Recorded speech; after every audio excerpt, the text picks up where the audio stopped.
Here we go.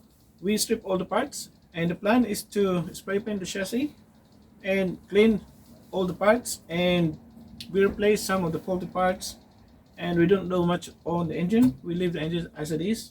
So we just clean the engine or spray paint the muffler and spray paint the start assembly, including the bottom and the top, and also fully rebuild the carburetor and recondition the carburetor in its like original condition. And the next part is to work on the chassis and sand the chassis, strip all the paints, and spray paint with new different color paint. And also we spray paint the Victa logo on the front. So I'll see you on the next part of this video.